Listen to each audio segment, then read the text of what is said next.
I joined the military right after high school, driven by a sense of duty and the desire to serve my country. I met Lisa during my first year in the service. She was everything I thought I wanted: beautiful, charismatic, and fiercely independent. We fell madly in love, and after a whirlwind romance, we tied the knot just before my first deployment. I remember her vibrant smile and how we promised each other an unbreakable bond, but the months apart proved to be more than just a physical distance. When I deployed, I spent my days in harsh conditions, surrounded by camaraderie and challenges that shaped me. Meanwhile, I left Lisa in our cozy suburban home, where she had everything she could possibly want.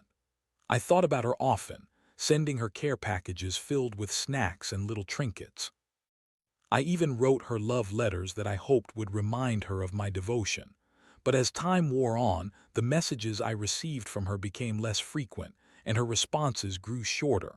I brushed it off, convincing myself it was just a side effect of my absence. Returning home after 6 months was surreal. I had imagined this moment so many times, hugging Lisa, feeling her warmth and reconnecting.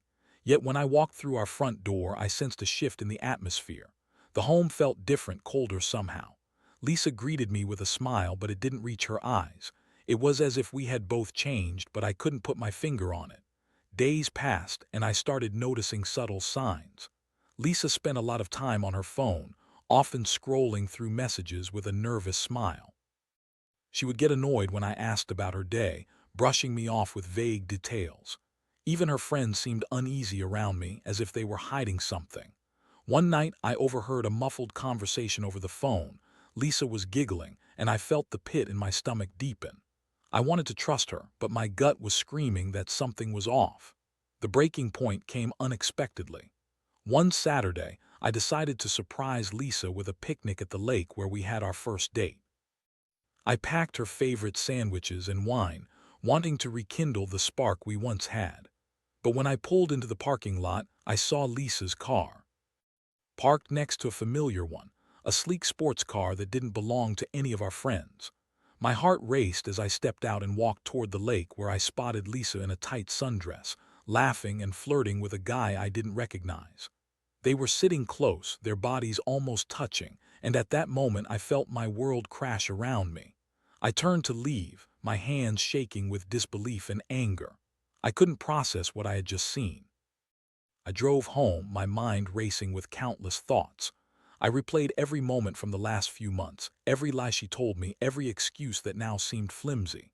The realization hit me like a freight train. I couldn't ignore the signs anymore. She was cheating on me. Confrontation was inevitable, and I knew it had to happen soon. When Lisa returned home, the facade was still there, but I could see the cracks. I confronted her directly, eyes locked onto hers, and asked about the man at the lake. Her reaction was immediate. Her face paled and she stammered out a string of excuses, none of which made sense. She claimed it was just a friend from work, someone she was helping with his project. But I could see the guilt etched across her face, the way her eyes flickered with fear at being caught. "Lisa, don't lie to me. I saw you with him, and you can't just brush it off like it's nothing," I said, my voice steady but laced with anger. I needed her to admit the truth, needed her to validate the pain that was bubbling inside me. She tried to defend herself, saying it was innocent, that I was overreacting. But I couldn't take it anymore. The betrayal cut deeper than anything I had imagined. As the confrontation escalated, I felt a whirlwind of emotions: shock, anger, betrayal, and sadness, all crashing over me like waves. I watched Lisa's demeanor shift from defensive to desperate, and for a moment I thought she might finally own up to her actions. But she didn't. Instead, she shifted the blame onto me, saying it was my fault for being gone. The rage inside me simmered, and I realized that I had two choices before me: to stay in this toxic environment or to take charge of my life. The decision I was about to make would define my future, and I knew I had to be strong. It was time to raise an empire, not just to escape this betrayal, but to reclaim my worth and build a life I could be proud of. I could feel the anger boiling beneath my skin, yet somewhere deep down, I felt a steely resolve forming. I wouldn't let her erase my identity. I would become the architect of my own destiny. The journey ahead wouldn't be easy, but I was ready to take the first step toward revenge. After that explosive confrontation, I felt as if I was standing on the precipice of a new life. Lisa's defense tactics had pushed me to a breaking point, and I knew I needed a plan. I had always been the type to think logically, to strategize, especially during my time in the military. This situation demanded that same level of strategy, but it would have to be more personal. I couldn't just walk away. I needed to make a statement. That night, I barely slept. I lay awake, staring at the ceiling, replaying the confrontation over and over in my mind. I thought about how to expose Lisa's betrayal, not out of a desire to humiliate her, but to reclaim my dignity. I started to think about how I could turn this situation around. I was determined to create an empire, not just to erase her from my life, but to show her the consequences of her actions. In the days that followed, I carefully observed Lisa. She was still acting as if nothing had happened, slipping back into her routine. But I noticed more small signs: late-night texts, a guilty smile when her phone would ping. I decided to play my cards close to my chest. I wouldn't confront her again just yet. Instead, I would gather evidence. I set up a hidden camera in our living room, a last resort I hoped wouldn't be needed. I wanted proof, something undeniable that would help me later. I was also quietly reaching out to friends and family, reconnecting with people I had lost touch with during my deployment. I needed a support system, a network that would help me rebuild my life once I made my move. Days turned into weeks, and I used this time to reflect on what I truly wanted. I enrolled in a few business development courses online and started to put my skills to use. I had always dreamed of opening my own business, something I had pushed to the back burner during my tumultuous marriage. With every class I attended, every new skill I learned, I felt a spark ignite inside me. I was rising, reclaiming my identity piece by piece. The breakthrough came when I received confirmation that Lisa was still seeing that guy from the lake. One of my friends, a mutual acquaintance, had seen them together multiple times. I felt a rush of anger mixed with relief. Finally, I had the validation I needed. I could no longer be the victim in this story. I had to be the hero. With my plan solidified, I set a date to confront Lisa again. This time, it would be different. I was no longer just a hurt husband. I was a man taking control of his narrative. I decided to confront her on a Saturday evening when I knew she would be relaxed and home. I rented a conference room at a local hotel, a space that felt neutral but would allow me to present my case without distractions. The night arrived, and I watched Lisa walk into the room, her usual confident strut now tinged with uncertainty. I could see she sensed something was off, but she didn't know what was coming. I could feel the adrenaline coursing through my veins as I prepared to unveil my findings. "Lisa," I began, my voice steady, "we need to talk." She looked confused but nodded, crossing her arms as if to shield herself. "What's this about? I thought we were past this." "No, we're not. You've continued to lie to me, and it's time to face the truth." I paused, letting my words sink in. "I know about you and Ryan." Her face went pale, and for a moment I thought she might crumble, but she quickly regained her composure, trying to flip the script. "What? That's ridiculous. You're just trying to make me feel guilty for your absence." I held up my phone, showing her the messages I had saved.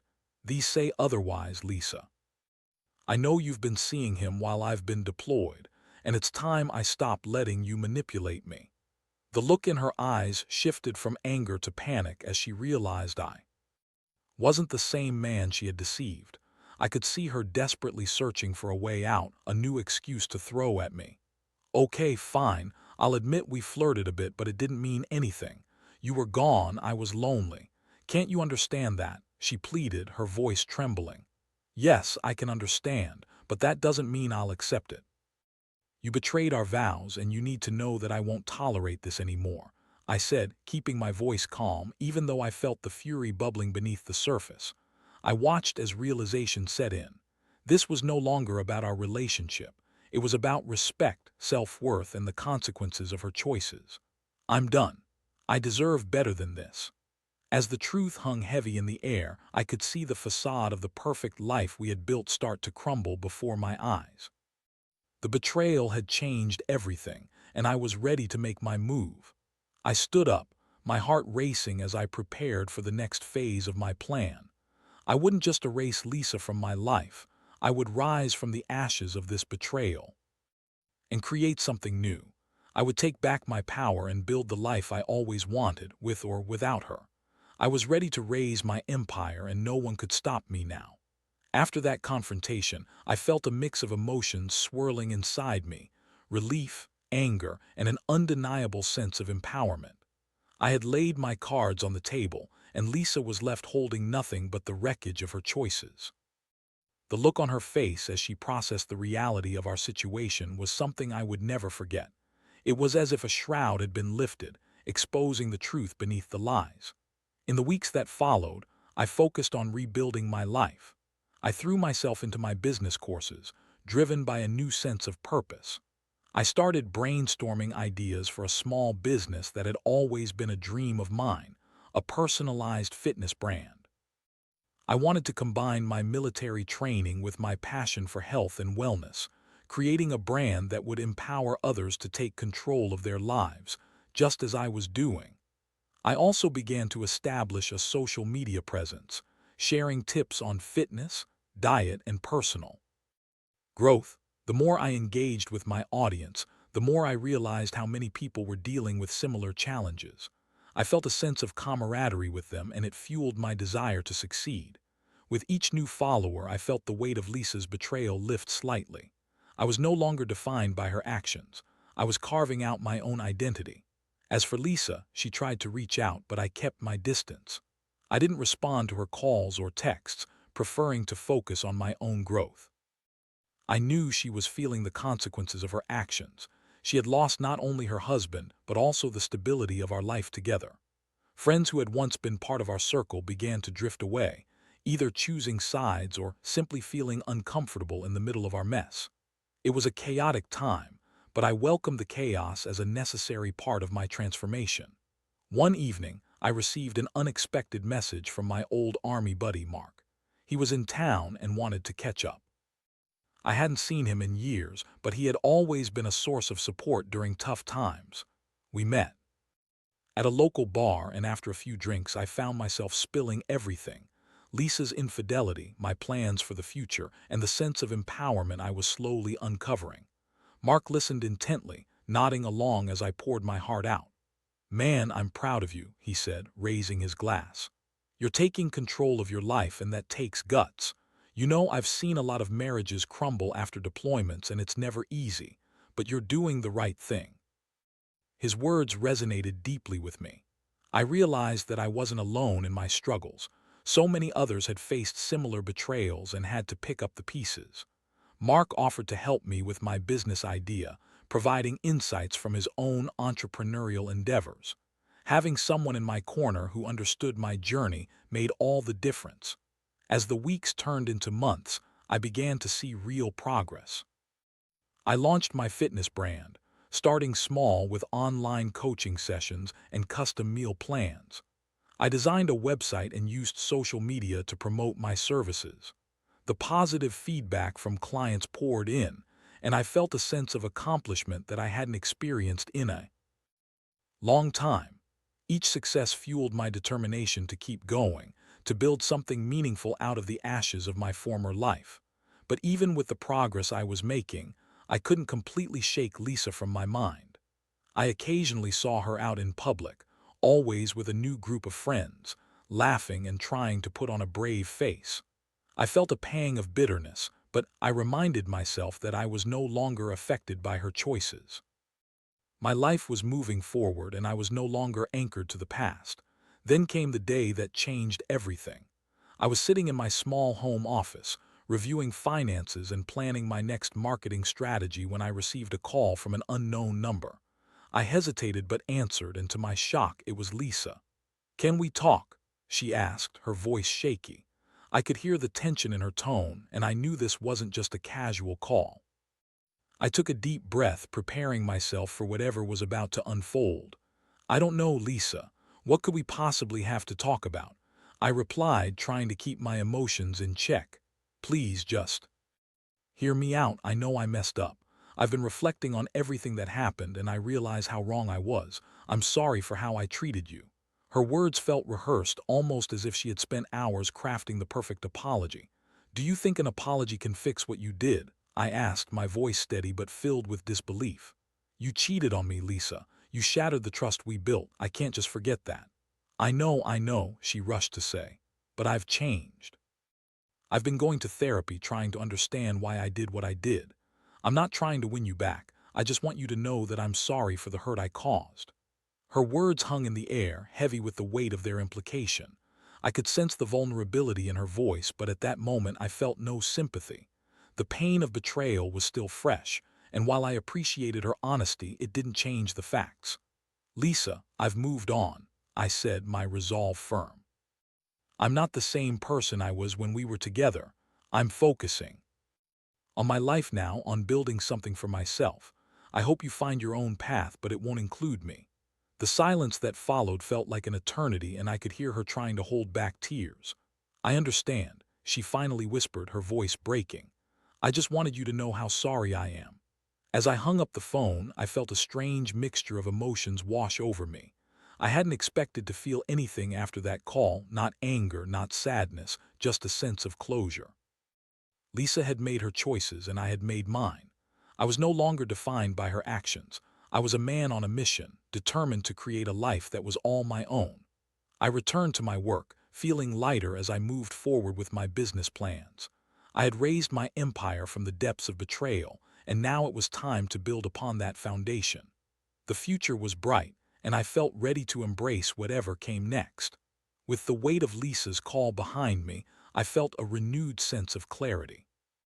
I was no longer tethered to the past. I was free to forge my own path. My business was gaining traction, and the feedback from clients was overwhelmingly positive. I was thriving in ways I had never imagined possible, and I felt a sense of purpose that fueled every decision I made. The daily grind of managing my new venture kept me busy, leaving little room for distractions. Clients were reaching out for personalized coaching, and I found joy in helping them achieve their fitness goals. It wasn't just about physical transformation. It was about empowering people to take charge of their lives, much like I had done after Lisa's betrayal. I loved hearing their success stories, and it reminded me that I was meant to be a leader, not a victim. However, life has a way of throwing curveballs, and soon enough I was faced with another unexpected challenge. One evening I received a message from Mark, the friend who had been helping me with my business. He told me he had some news to share and wanted to meet up. I felt a sinking feeling in my stomach. What could he possibly have to tell me that warranted a meeting? We met at the same bar where we had caught up months earlier. As I sipped my drink, I could see the hesitation in Mark's eyes. "What's going on, man?" I asked, trying to read him. "I don't want to break this to you lightly," he said, rubbing the back of his neck. "But I saw Lisa with Ryan again. They were at a bar downtown and it looked pretty serious." The news hit me like a punch to the gut. I had thought she would have learned from her mistakes, that she might be trying to rebuild her life in a healthier way. But hearing this felt like a betrayal all over again. "Are you sure?" I asked, my voice steady, though inside I was reeling. "Yeah, I'm sure. I didn't want to say anything, but I thought you should know," he replied. "I'm sorry, man." I appreciated Mark's honesty, but it didn't alleviate the anger bubbling inside me. I had moved on, or at least I thought I had. The thought of her with someone else still stung, but I also felt a strange sense of vindication. Lisa was making the same mistakes all over again, and I was determined not to let it affect me. That night I returned home deep in thought. Despite my feelings of betrayal resurfacing, I recognized that this was an opportunity. I was no longer the man who would sit back and let life happen to him. I was in control now. I needed to channel this energy into something productive. As I lay in bed, I began formulating a plan, not for revenge, but for empowerment. I would use this situation to further fuel my business and my personal brand. I had a story to tell, one that resonated with many people navigating the complexities of relationships, betrayal, and recovery. I would share my journey openly, not to paint Lisa in a negative light, but to highlight the strength it took to rise from the ashes. Over the next few weeks, I started working on a video series for my fitness brand. I wanted to create content that addressed not only physical health but also emotional well-being. I shared my story, discussing my experiences with betrayal, the importance of self-love, and the transformative power of taking control of one's life. I was surprised by the response.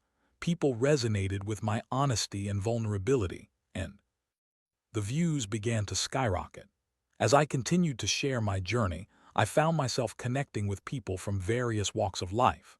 I received messages from individuals who had faced similar situations, betrayed spouses, people transitioning out of toxic relationships, and those simply trying to find their footing in life. I felt an overwhelming sense of community, realizing that my story could help others. This was the empire I was building, not just a business, but a movement focused on empowerment and healing. But success breeds attention, and soon enough, I found myself on the radar of local media outlets. I was invited to speak at a few community events, sharing my story and encouraging others to pursue their passions despite the challenges life throws at them. Each appearance further solidified my mission, and I felt the weight of my past lifting. I was no longer just a casualty of betrayal. I was a beacon of hope for others who felt lost. Then came the day I received a call from a producer interested in featuring me on a podcast focused on personal growth and resilience. I was both excited and nervous, but I knew this was another opportunity to share my story. When the day arrived, I stepped into the studio, feeling a mix of anticipation and anxiety. The host was warm and welcoming, and as we began the conversation, I felt a sense of ease wash over me. I opened up about my experiences, the betrayal, and how I had transformed it into a platform for empowerment. I spoke candidly about my journey and the importance of self-love, resilience, and taking charge of one's narrative. When the episode aired, I was inundated with messages of support. People were sharing their own stories, expressing gratitude for my openness and vulnerability. It felt incredible to know that my journey had inspired others to take action in their own lives. Amidst all this success, I couldn't shake the feeling that Lisa would try to reach out again. I had cut ties completely, but I knew she was likely following my journey from afar. I was prepared for whatever response might come. I had built my empire, and I was not going to let her disrupt my hard-earned progress. Sure enough, a few days later, I received another message from her. This time, it was a simple text asking if we could talk. Again, I hesitated, weighing my options. Part of me wanted to respond, to confront her about what I had learned, but another part felt it would only drag me back into the past. In the end, I decided to let it be. I had earned my freedom, my success, and my happiness, and I wasn't going to allow her to infiltrate that space any longer. I had come too far and worked too hard to build my empire from the rubble of betrayal. The future was bright, and I was ready to embrace whatever opportunities lay ahead. The lesson was clear. Sometimes, letting go is the most powerful form of reclaiming your life. As life continued its upward trajectory, I immersed myself in my business and the community I had built. Each accomplishment fueled my drive to create more content, to reach more people, and to help others heal from their own experiences of betrayal and hardship. I had transformed my pain into a passion, and it felt invigorating to step into this new chapter with purpose. Yet, just when I thought I had closed the door on my past, it swung back open unexpectedly. One afternoon, while I was in the middle of a video shoot for my social media, I received an urgent call from Mark. His tone was serious, and that alone gave me pause. "Hey man, I just heard some news about Lisa. I thought you should know," he began, and I felt a knot tighten in my stomach. "What happened?" I asked, bracing myself for whatever terrible news he had. "She was in a car accident," he said, his voice somber. "It's not life-threatening, but she's in the hospital. I know you might not want to hear from her, but I figured you should know." The news hit me like a ton of bricks. My emotions were a whirlwind: surprise, concern, anger, and an unexpected pang of empathy. No matter what had happened between us, I couldn't ignore that she was in pain. I felt a fleeting connection to the girl I once loved, the one who had shared dreams and laughter with me before everything had gone so horribly wrong. After a moment's hesitation, I decided to visit her. I didn't know what I would say, but I felt compelled to check in. Perhaps it was my military training kicking in, an ingrained sense of duty to help those in need, regardless of the past. I arrived at the hospital, my heart racing as I walked through the sterile halls, guided by the signs toward the room where Lisa was recovering. When I entered, I was struck by how vulnerable she looked, lying in a hospital bed with bruises on her arms and a bandage wrapped around her head. Her eyes widened in surprise as she saw me, and for a moment we simply stared at each other, the weight of our history palpable in the air. "Jake," she breathed, her voice weak, "I didn't expect to see you." "I heard about the accident," I said, keeping my tone neutral. "How are you feeling?" "Like I've been hit by a truck," she replied, attempting a wry smile that quickly faded. "But I'll be okay, just a few broken ribs and some bruises." As she spoke, I could see the exhaustion etched on her face. It was a jarring reminder of the fragility of life, and I felt a strange mixture of concern for her well-being and a reluctance to dive back into the painful waters of our past. "I'm glad you're okay," I said, my voice softer than I intended. "I just wanted to check on you." There was a long pause, and I could see her emotions swirling just beneath the surface. "I've been doing a lot of thinking since the accident," she finally said, "and I realize how much I've messed up. I want to make things right. I want to know how you're doing, what you've been up to." I hesitated, unsure of how to respond. This was the moment I had anticipated, her attempts to reconnect, to piece together what was left of our shattered relationship. But I had worked hard to move past the pain and establish my own life. I wasn't sure if I was ready to entertain her regrets or excuses. "Things are going well for me," I replied carefully, choosing my words with precision. "I've started my own business and it's been incredibly rewarding. I'm growing and moving forward, Lisa. I don't want to dwell on the past." Her eyes filled with tears, and the sight struck a chord within me. I had lived through the anguish of betrayal, and it was easy to forget that she was also suffering from the repercussions of her choices. "I'm so sorry for everything," she said, her voice cracking. "I was selfish, and I didn't realize how much I was hurting you until it was too late." I looked away, struggling with the urge to comfort her, knowing that I had long moved past the pain she had caused. "You've made your choices, and they had consequences. I'm glad you're okay, but I can't be the person you want me to be right now." Her face fell, and I could see the realization that my support wouldn't come easily. "I understand," she whispered, tears streaming down her cheeks. "I just hope someday I can make this up to you."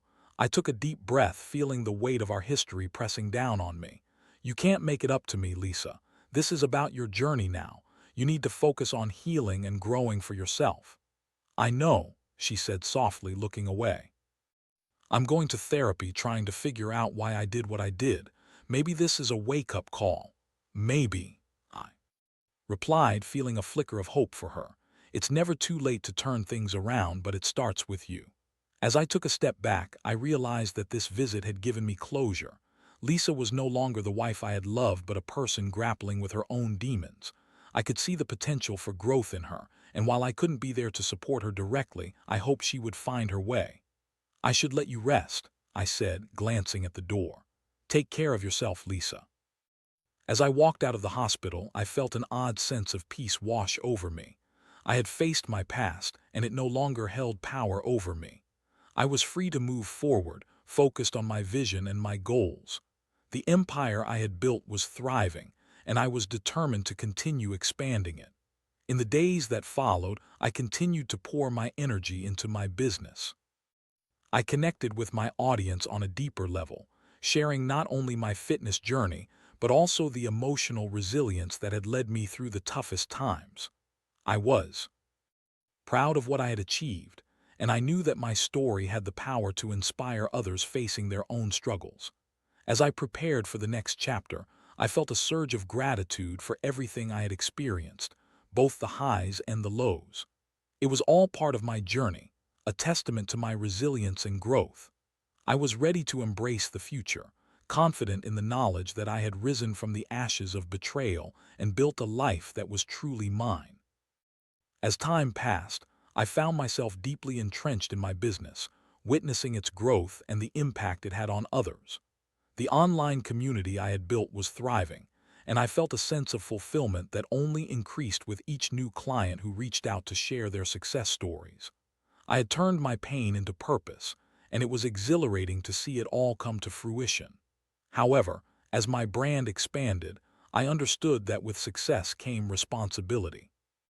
I wanted to use my platform not just for business but to advocate for resilience, mental health, and the importance of self-love. I began developing workshops, both online and in person, where I could connect with individuals on a deeper level. The idea was to create a space where people could share their stories and support one another through their journeys of healing and transformation.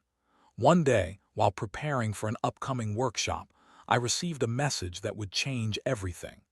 It was from an old acquaintance from the military, someone I hadn't spoken to in years. His name was James, and he had been a mentor to me during my service. He mentioned that he was hosting a veterans retreat focused on healing and personal development, and he wanted me to be a speaker. "Your story is powerful, Jake," he wrote. "I believe it can inspire others who are struggling. Would you consider sharing your journey?" I felt a rush of excitement mixed with nervousness. Speaking in front of a live audience was different from sharing my story online, but I knew I had to embrace this opportunity. I agreed, and we set a date for the retreat. As I prepared my material, I found myself reflecting on how far I had come, from the painful betrayal to building an empire of my own. The day of the retreat arrived, and as I stood in front of the audience, I felt a wave of nervous energy. There were veterans from all walks of life, many of whom had faced their own battles, both on the field and in their personal lives. I shared my story, detailing my experiences with Lisa and the transformation that followed.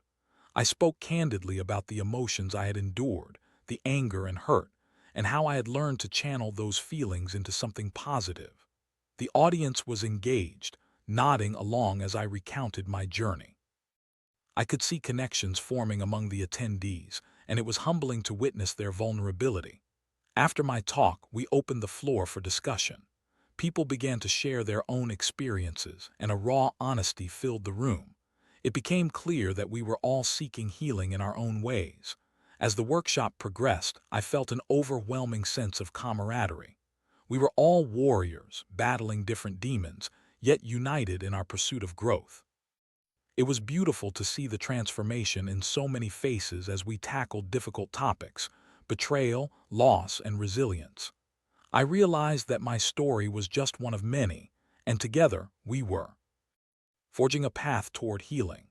The retreat ended on a high note, and I received countless messages from attendees expressing gratitude for my openness. Many mentioned how my story resonated with them, inspiring them to take the first steps toward their own recovery and self-empowerment. I left the event feeling invigorated, knowing that I had made a genuine impact. In the months that followed, my business continued to grow, and I expanded my offerings to include more workshops and online courses.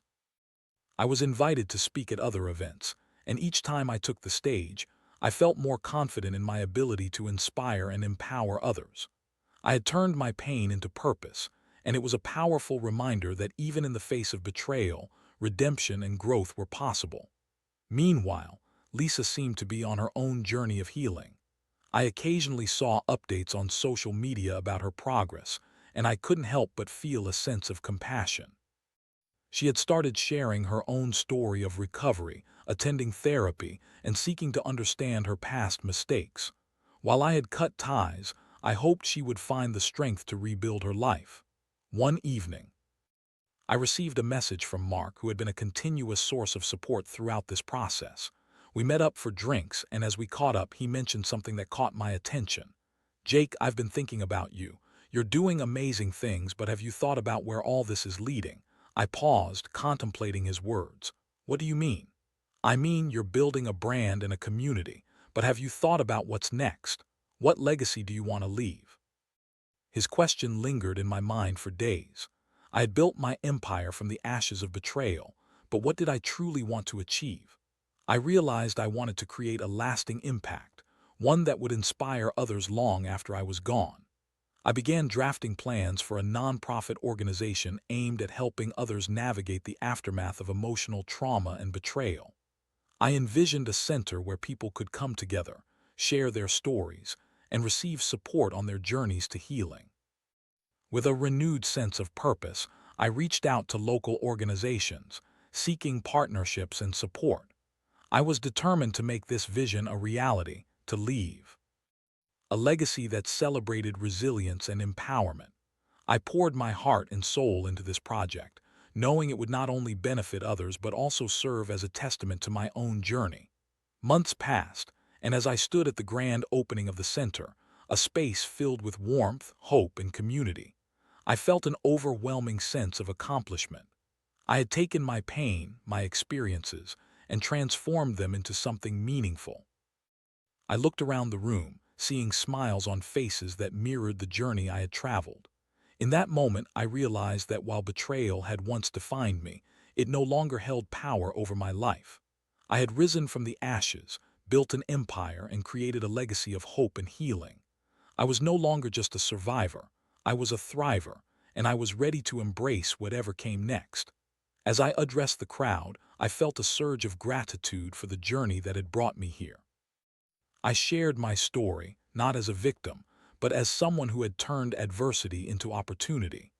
I encouraged everyone to seek their own paths to healing, reminding them that it was possible to rise above the pain. The applause that followed was a symphony of resilience, a celebration of the strength we all carried within us. I was filled with a profound sense of hope for the future, knowing that together we could create an empire of healing and empowerment for generations to come.